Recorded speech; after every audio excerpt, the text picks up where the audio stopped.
Hi, my name's Tom. I'm from Knit Slips. This week I am reviewing the wool from Drops, the Eskimo range.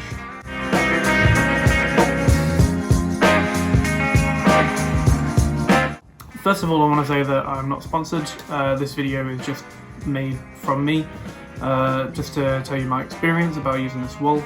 It's wool that I've used quite a bit, so yeah, here is my review. It's quite a chunky wool. It's 100% wool, which I really like. It's 50 grams of wool, which is quite small. This wool here is curry yellow, but they do have a massive range of colours that they do for the Eskimo range. It's quite a chunky wool. It's not the most chunky that I've used, but if you're used to using like a 2-ply or something, this is going to feel really chunky to you.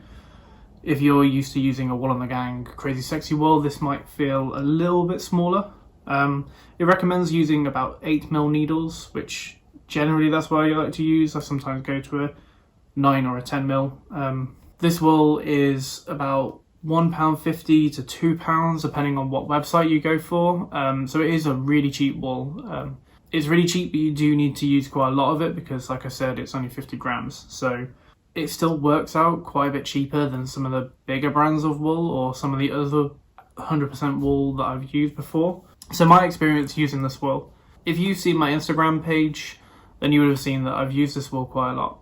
When I first started learning how to knit, I started learning how to make hats, and I've made quite a lot of hats over the couple of years of me knitting, and I've been able to sell them at a few different craft fairs. I have used about 5 different colours. When I'm trying to knit or if I'm making stuff for a craft fair, I don't have too much of a range. I'd like to try and limit my palette. So the colours that I've used are this curry yellow, an olive green, a light blue, a pink, and a kind of bluey grey. The bluey grey I've used as a kind of mixer sometimes. It works really well in this kind of light grey pink pink hat. I've also used it for a jumper as well, which I gifted to a friend's birthday. So yeah, I've used this wool for hats, a jumper, and this cardigan that's just behind me. I don't really follow any patterns. I'm not used to reading patterns at the moment.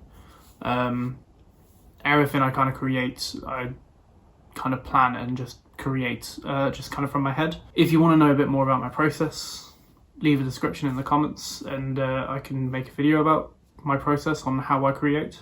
The reasons why I really like this wool for my own use is that I'm kind of hobby knitter.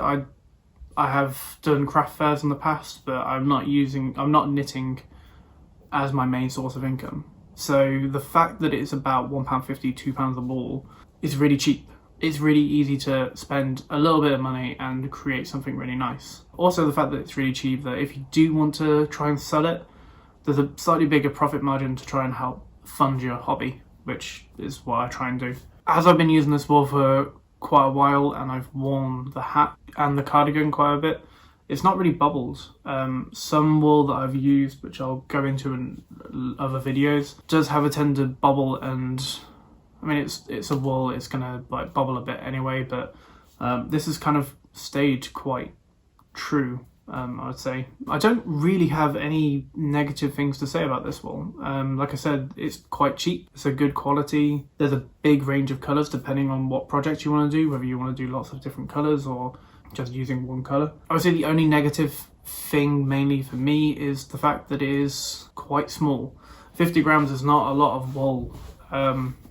So when you're making something as big as this, or even the hats, I'm having to use 2 balls of wool, which means I have to stitch in another ball of wool, which isn't too bad for a hat, but if you're making a jumper or a cardigan or something, you don't, if you're doing a pattern, you just have to be really careful of like when it's coming to the end and you know that you're going to have to stitch in the next ball of wool. So I would say that's my main criticism, is the size. I would love it if they started doing like 100 grams of this wool, like 200 grams, like a Wool on the Gang kind of size. I'll leave links in the description of where you can buy this wool. You can get it on a lot of websites, a lot of wool websites. I tend to buy the wool from a place called Wool Warehouse, which is in Leamington, which is a really great place because not only do they have very big stock of wool and they have a good website, but because it's quite close to me, I'm able to drive over to Leamington and check out the wool and have a feel and have a look at the colours, because I've noticed a lot of websites it's kind of hard to try and capture the colour of the wool.